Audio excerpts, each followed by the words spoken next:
Hi, social media. Okay, this is my first cooking video for 2024.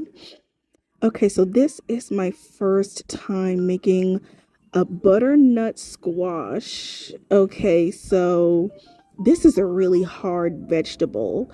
I decided to go ahead and get my potato peeler and peel off the skin and take out the skins, get the excess off. And I had to sharpen my knife because, like I said, it's really hard. I didn't need the other half. I just wanted to cook the top half and chop it up and put it in the oven just to see how it would taste. I saw some recipes where people were putting Parmesan cheese on top, so that's what I decided to do. So I'm going ahead, get it all chopped up. I love my silver industrial pan. I still cover it up with aluminum foil. I love this purple Dutch oven. I got it off of Amazon. So I have my olive oil, my seasonal, my Goya, my pepper, and I love this balsamic glaze and some red pepper flakes. A little bit of heat, but not too much. And this is the Parmesan cheese. It was so good. Notice I'm using gloves. I hate getting my hands dirty while I'm cooking.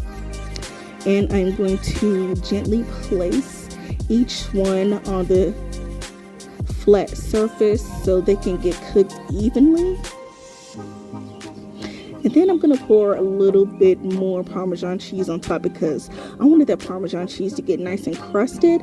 I have had butternut squash before, but I've never cooked it on my own. And more of this balsamic glaze. Now, I have salmon on the side, and how I cook my salmon side down, I like to season my pan and then put the salmon side down, skin side up. That way the salmon can get cooked and be seasoned at the same time. And those are my two ears of corn. And that was just basically my meal for the night. It was so good.